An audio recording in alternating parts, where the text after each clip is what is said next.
Chers téléspectateurs, bienvenue dans les larmes de l'Autochtone, votre journal des proximités. Ils veulent restreindre la liberté des autres et les autres crient déjà à l'instauration d'une pensée unique au Lualaba. Eux, ce sont les journalistes et les autres, ce sont les personnels de la cellule de presse du gouvernorat. C'est la situation qui prévaut actuellement au Lualaba. Suivez dans cette édition spéciale les propos des journalistes qui en ont le ras-le-bol.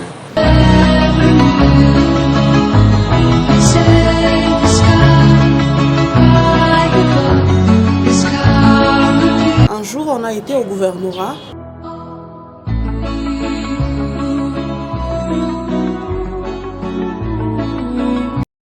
Cette façon de voir en ce qui concerne l'accès à des sources d'information, je ne le dirai jamais assez, je l'avais encore fait comme remarque en ce qui concerne l'entité territoriale décentralisée qui est la mairie de Kolwezi, quand j'avais entendu dans une des émissions ici sur les antennes de la radio communautaire libre, son autorité adjointe dire que non, Apsasa, pour répéter ces mots, aina n'importe qui anaeza kuingia kumeri.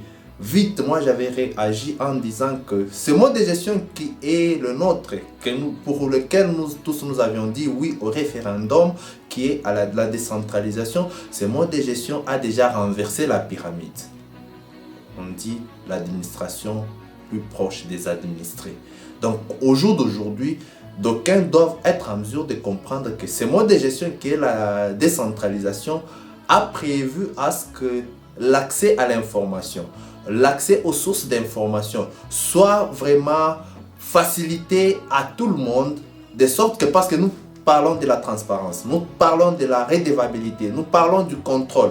Qui doit contrôler qui? Qui doit savoir combien est le budget, par exemple, de la province du Lualaba? C'est en ayant accès à toutes ces institutions que nous avons facilité à obtenir toutes ces données. Mais si au jour d'aujourd'hui, il y a des gens qui peuvent prétendre que accéder au bâtiment du gouvernement provincial du Lualaba, pour ne pas dire au gouvernorat, c'est une chasse gardée. Moi, je pense que c'est une entorse. C'est une entorse dans la mesure où c'est un espace public. C'est un espace public au même titre que la place Fatima, où nous voyons tout le monde venir jouer un match de football, où nous voyons tout le monde venir se produire pour une quelconque manifestation ou une autre. Donc, tout le monde qui estime, ou tous ceux qui pensent qu'accéder au gouvernorat, c'est réservé à une certaine classe, c'est une erreur.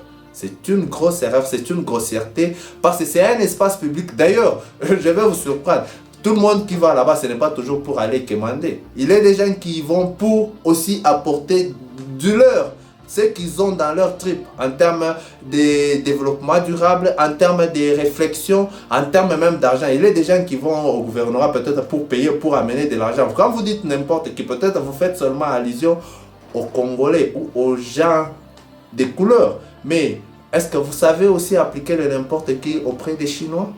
Parce que quand vous dites n'importe qui ne peut pas accéder à l'hôtel du gouvernement, au bâtiment du gouvernorat de province ou de la province du Lualaba, il faut que nous soyons aussi en mesure d'observer cette façon de voir auprès des étrangers ou des sujets étrangers, chose qu'on ne sait pas observer. Mais quand vous dites n'importe quoi, nous autres, quand nous allons là-bas, vous nous dites, oh, il faut laisser le téléphone, oh, il faut carte d'électeur. Mais les autres, quand ils viennent avec leur mallette, ah, monsieur Ying, monsieur Hong, vous leur facilitez la tâche. Je pense que c'est une forme de discrimination, laquelle discrimination, elle est négative.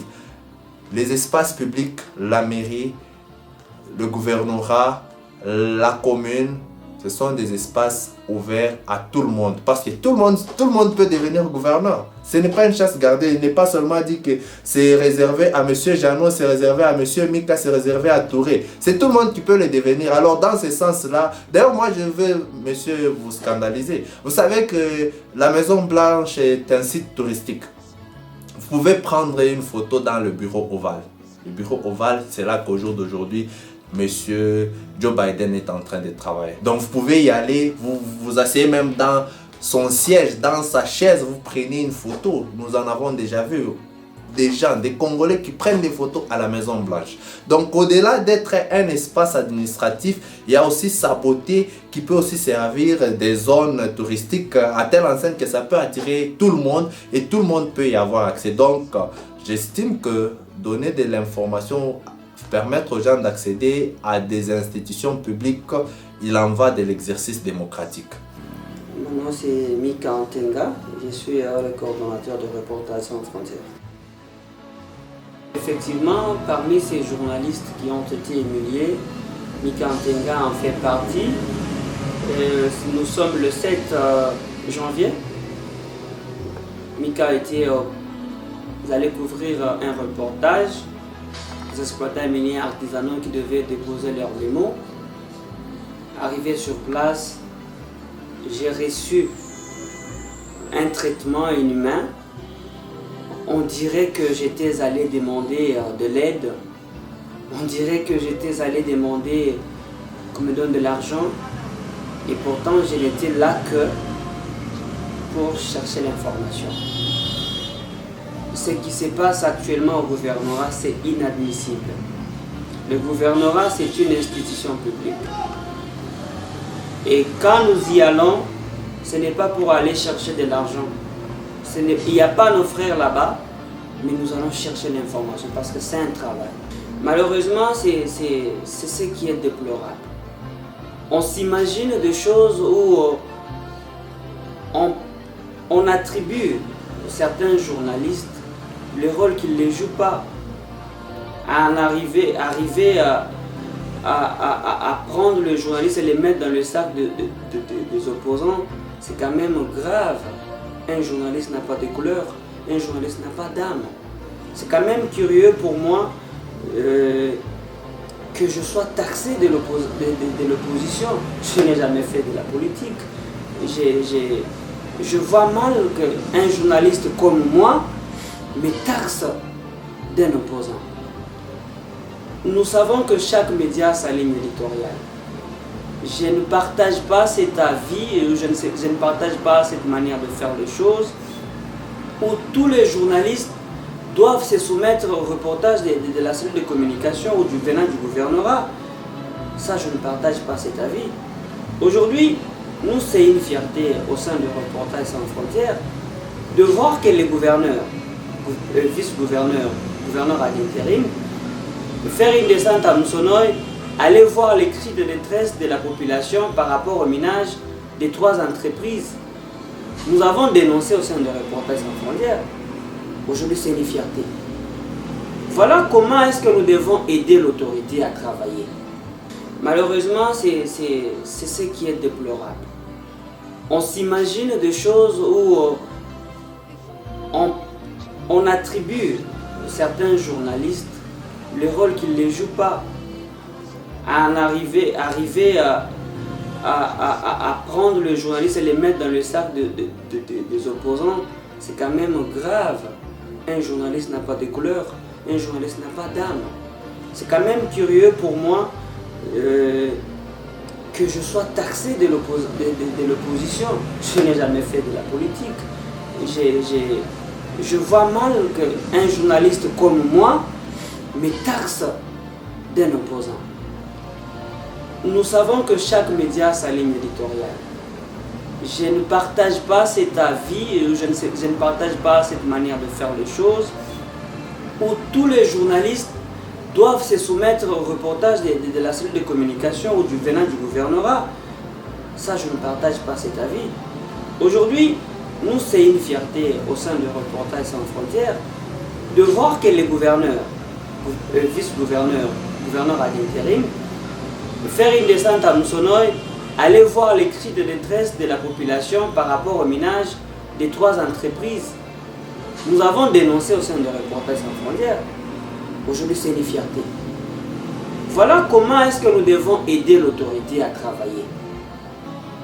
Vous et moi, nous avons été à moto jusqu'à l'Oboudi pour aller voir l'enfer que ces usagers de cette route sont en train de traverser.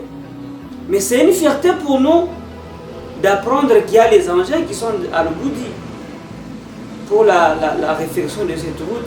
Voilà pourquoi on aide une autorité à travailler. Et ils sont dans la visibilité. Mais avant qu'on parle de la visibilité, il y a les gens qui travaillent. Il y a les gens qui sacrifient leur énergie. Il y a les gens qui sacrifient leur argent. au sein de Reporters sans frontières, nous n'avons pas un contrat avec le gouvernorat. Et nous vivons comment? Et comment on arrive à aller chercher toutes ces informations-là? Nous allons à Kambimba, vous et moi, voir la route qui mène vers Mushima, vers la route Solwezi. Cette route est dans un état de délabrement. Et on cherche à rencontrer l'autorité.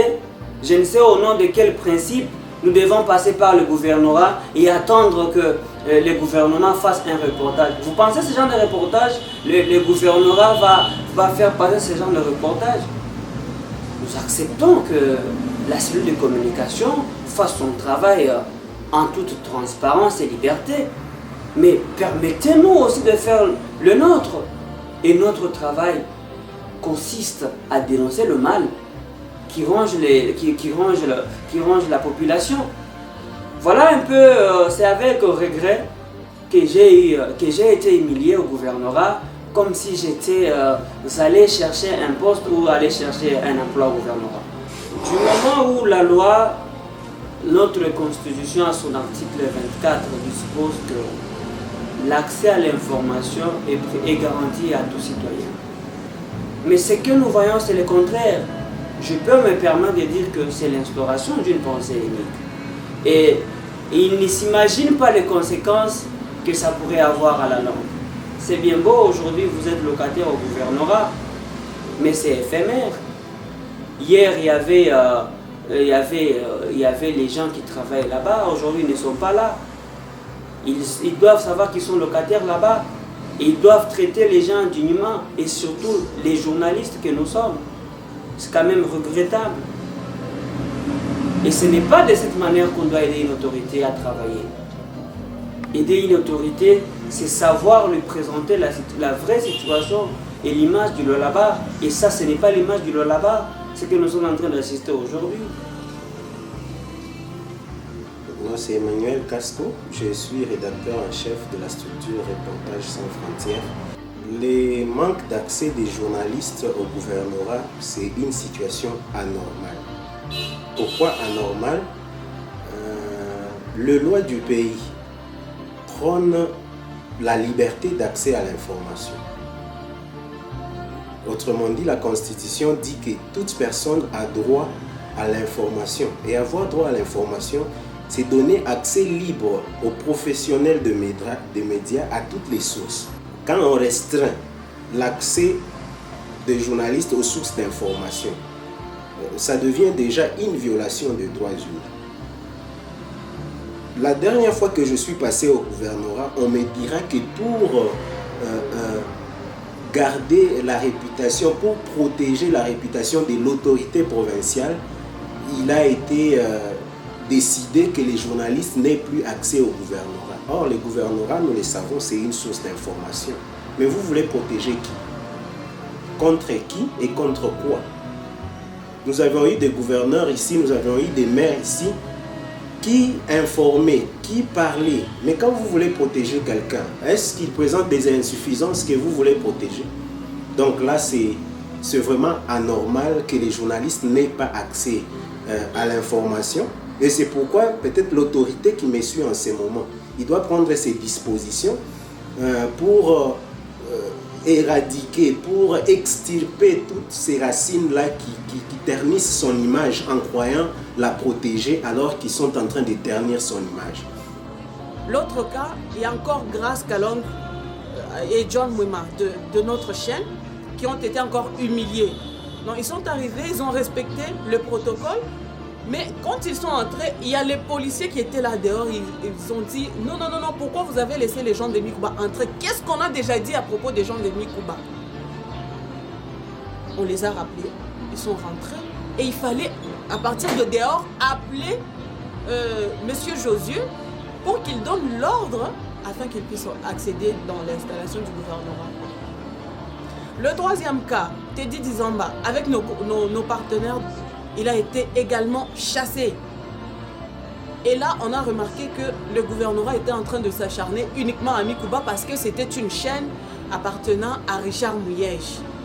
C'est ce qu'on a constaté parce que le jour où on a chassé Teddy, et John Cindy, il y avait d'autres maisons de presse qui étaient entrées. La raison, c'était quoi? Nous cherchons à préserver l'image de l'autorité provinciale.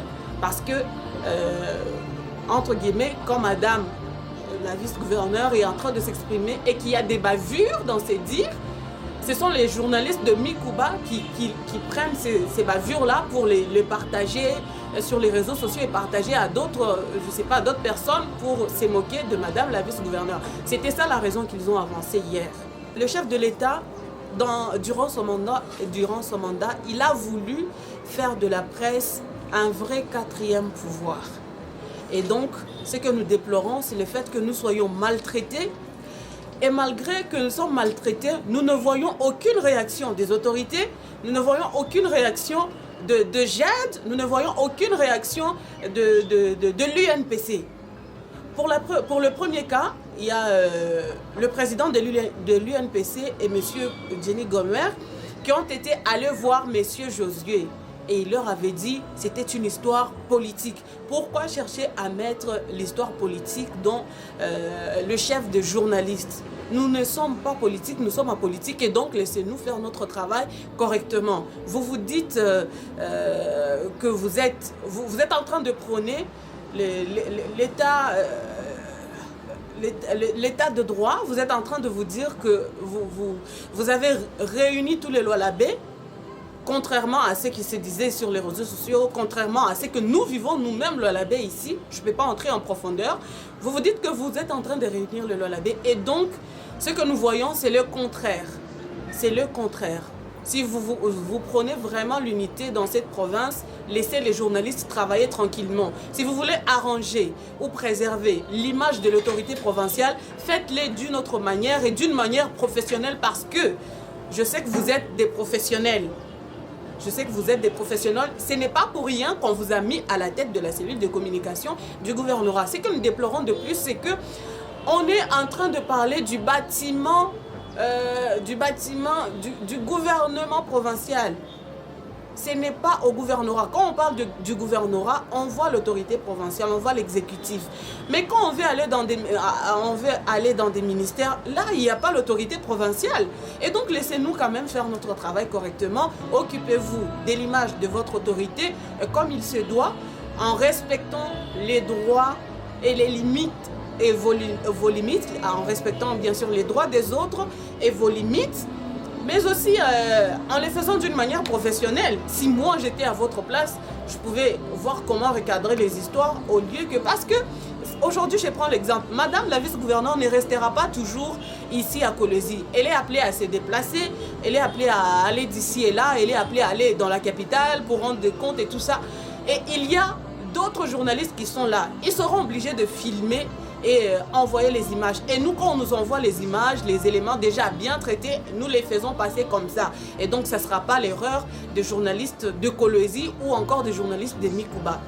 Donc, voyez comment préserver l'image de l'autorité d'une bonne façon en respectant les droits des journalistes et vos limites. Les institutions publiques telles que la mairie de Kolwezi, les communes, le gouvernement provincial sont des institutions publiques. Et en tant qu'institution publique, ça constitue des sources d'information pour les journalistes.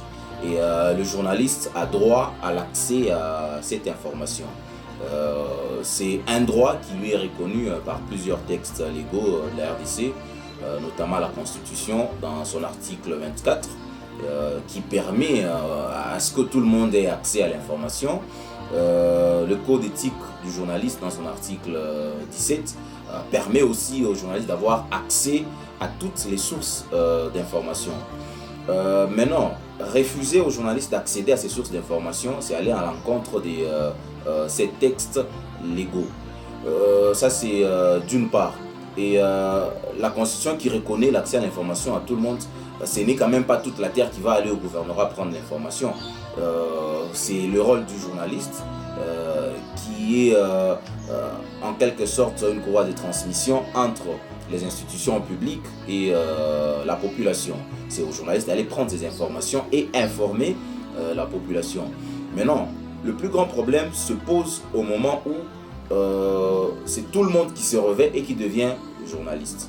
il y a ceux à qui on accorde le droit d'accès à cette source d'information, mais qui font usage pour nuire à l'autorité, qui en font usage pour divulguer certains secrets.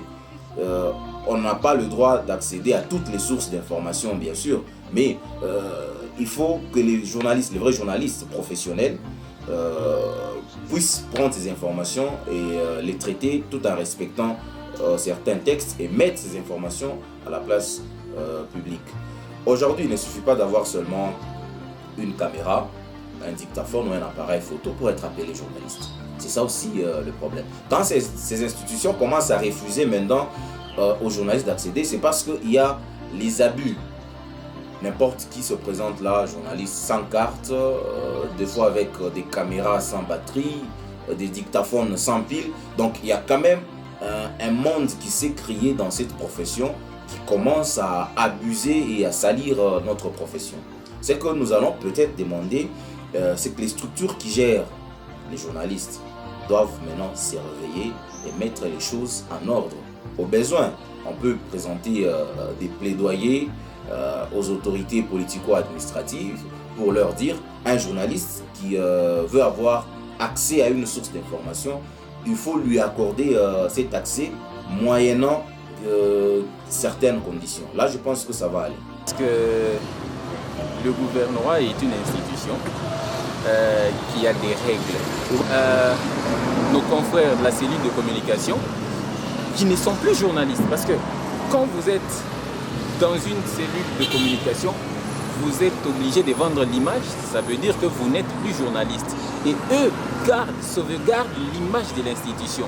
Peut-être que cette cellule, ou bien ces confrères qui travaillent dans la cellule ont remarqué qu'il y a eu des débordements, et raison pour laquelle ils ont pris ces genres de décisions.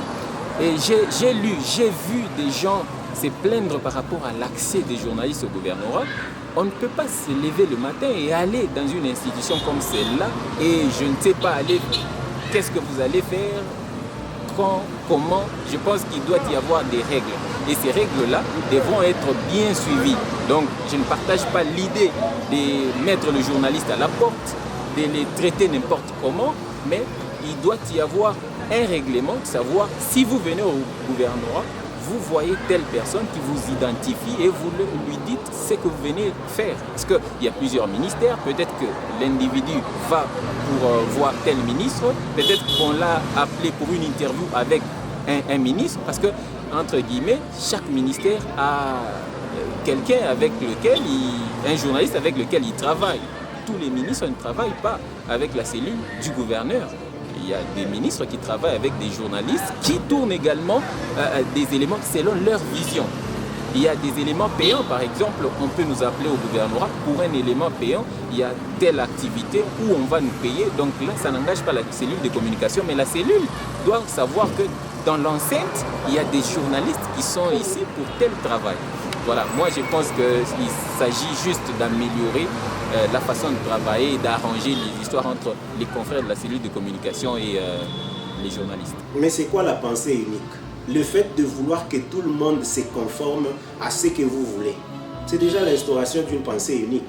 Et sans peur d'être contredit, je dis qu'au Lualaba, il y a un système de pensée unique qui est en train d'être instauré par le vouloir de gens qui constituent la cellule de presse du gouvernorat, parce qu'il faut qu'on se les dise. Ces gens-là pensent être des intouchables alors qu'ils sont en train de ternir l'image de celui à qui ils doivent rendre leur service. C'est pourquoi nous disons qu'il y a en quelque sorte l'instauration d'une pensée unique au Lualaba, alors que les autorités sont là, comme moi je l'ai toujours dit, une présence absente, en train de chercher à vouloir plaire qui veut. Bon, il faudra que cette histoire cesse. Ce n'est pas bien. C'est une province. Nous leur avons donné mandat et ils doivent nous rendre compte. Nous rendre compte, c'est au travers de l'information. Et c'est pourquoi nous venons chaque fois recourir à toutes les sources possibles pour que nous puissions informer le peuple qui est les souverains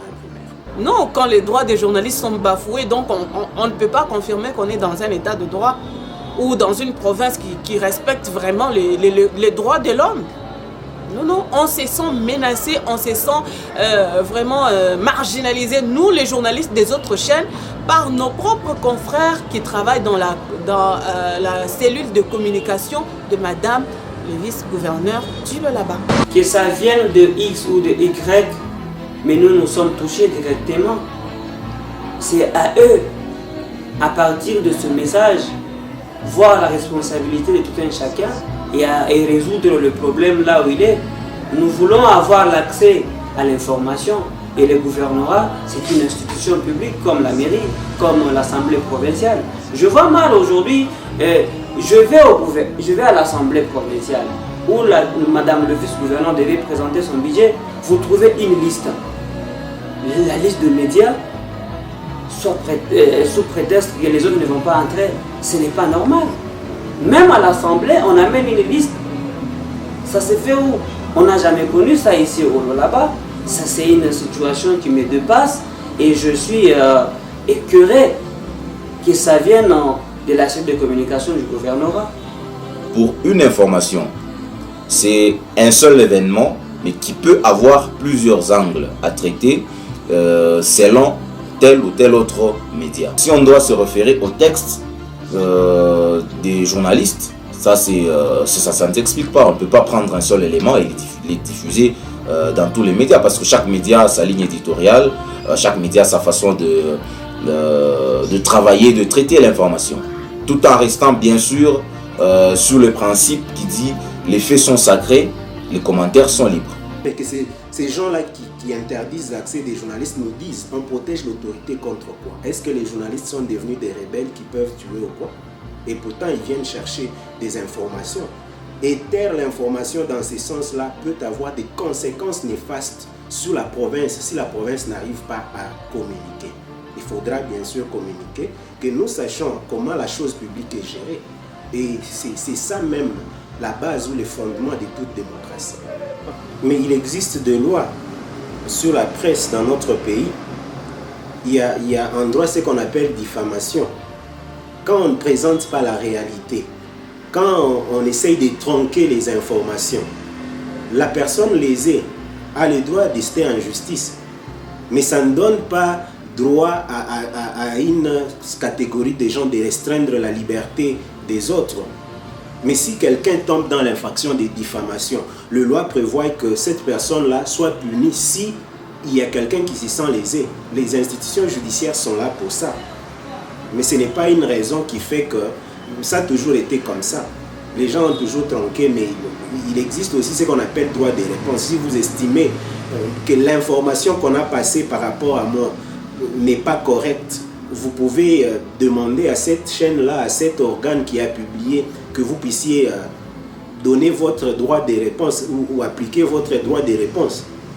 Mais ça ne donne pas le droit aux uns, comme je l'ai dit, de restreindre la liberté des autres au point de ternir l'image de la province. Ce que nous allons peut-être demander, c'est que les structures qui gèrent les journalistes doivent maintenant se réveiller et mettre les choses en ordre.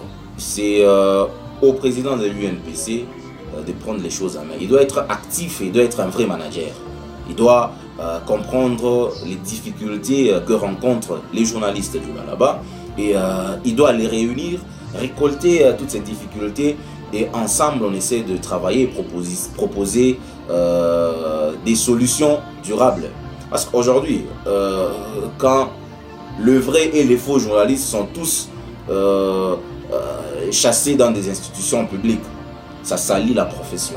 Aux institutions, c'est de laisser les journalistes faire leur travail. La constitution de la RDC nous donne ce pouvoir-là d'accès à l'information.